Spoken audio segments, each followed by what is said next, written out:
खगड़िया पहुंचे जन अधिकार पार्टी के राष्ट्रीय अध्यक्ष और मधेपुरा के पूर्व सांसद राजेश रंजन उर्फ पप्पू यादव ने बिहार सरकार और केंद्र सरकार पर जमकर हमला बोला। उन्होंने कहा कि केंद्र सरकार को बिहार की जनता से कोई मतलब नहीं है। सभी बिहार में किसी तरह चुनाव कराकर फिर से जाति पार्टी के नाम पर सत्ता में कैसे आया जाए, उसके जुगाड़ में लगे हुए हैं। चुनाव के कारण बिहार सरकार ने कोरोना जाँच बंद कर दिया ताकि पॉजिटिव केस का पता नहीं चल सके और चुनाव कराया जा सके।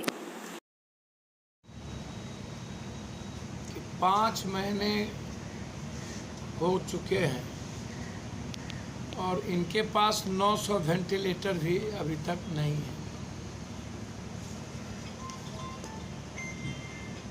20,000 लोगों की जांच की बात ये करते हैं। कल तक इनके पास आइसोलेशन वार्ड नहीं था, बेड नहीं था। डिप्टी कलेक्टर बेड के चलते डेथ कर गए। भागलपुर में अश्वनी चौबे के जिला में दवाई के दुकान पर पॉजिटिव केस वाले व्यक्ति मर गए। मंगल पांडे के क्षेत्र सिवान में पॉजिटिव केस वाला एक व्यक्ति रोड पर भर्ती होने जा रहा था, गिर के मर गया, कोई उठाने वाला नहीं था। आरा में यही स्थिति हुई। कटिहार में वेंटिलेटर के अभाव में डेथ कर गया। तो जब आप प्राइवेट नर्सिंग होम को कहते कहते थक गए, लेकिन कल से पटना में कुछ प्राइवेट नर्सिंग होम को कुछ बेड का रिक्वायरमेंट लिया है गवर्नमेंट। 20,000 जांच के बाद जब आपके पास IGMS में आपने बंद कर दी, सर्जरी बंद कर दिया, आपके पास PMCH में कोई व्यवस्था नहीं है, NMCH में कोई व्यवस्था नहीं है और एम्स में सबसे ज़्यादा किट्स की, बेड की दिखते हैं। तो सुशासन बाबू, जांच हो ही नहीं रहा है। जांच आम आदमी तो छोड़िए, MLA लोगों का जांच आज 7-7 दिन 9-9 दिन तक नहीं हुआ, रिपोर्ट नहीं आया। आपके घर में बीजेपी ऑफिस में 250 लगभग पॉजिटिव हुए, तब 72 घंटे के अंदर की जरूरत नहीं पड़ी, 2 घंटे में जांच हो गया, डॉक्टर की टीम लग गई।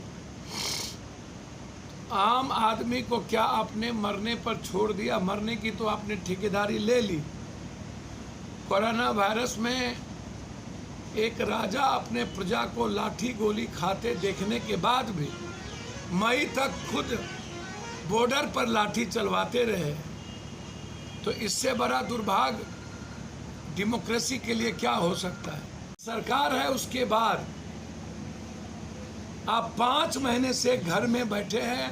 एक अन्य मार्ग से आप गायब हैं, एक अन्य मार्ग में आप नहीं हैं, लेकिन आपकी पूरी की पूरी टीम वर्चुअल और डिजिटल रैली में लगी हुई है।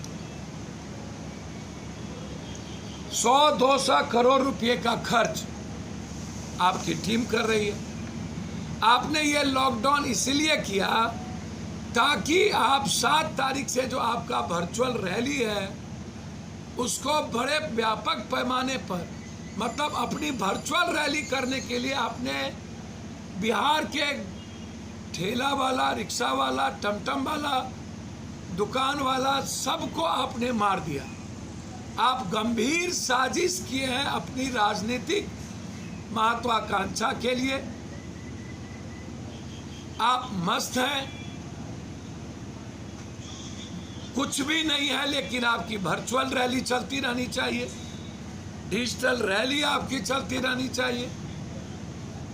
8,400 करोड़ रुपया आपने कोरोना वायरस में खर्च किया, आप खुद कहते हैं, और आप कहते हैं मुखिया को हमने 9 लाख दिया।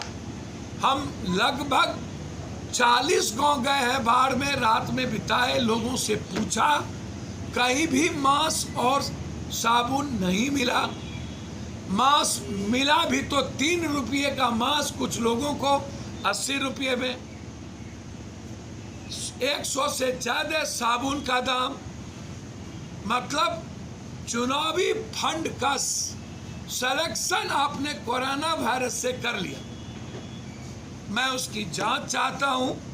8,400 करोड़ की कहाँ मांस बटा।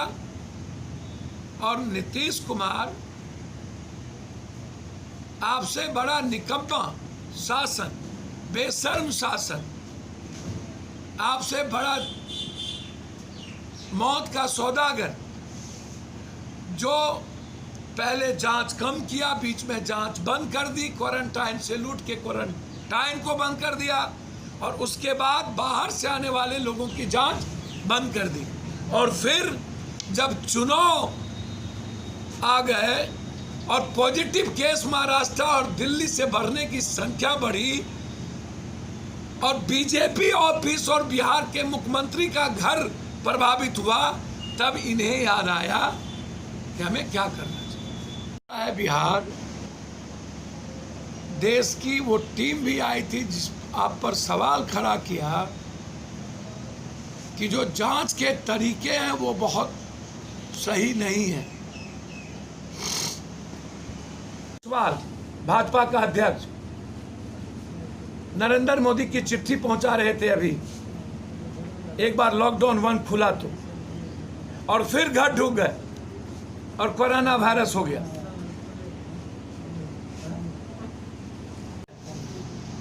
बाढ़ मेरे पॉलिटिक्स का और मेरे खानदान का, ठेकेदार और माफियाओं के लूटने का एक जरिया है, और आम आदमी के जिंदगी को मारने का एक तरीका।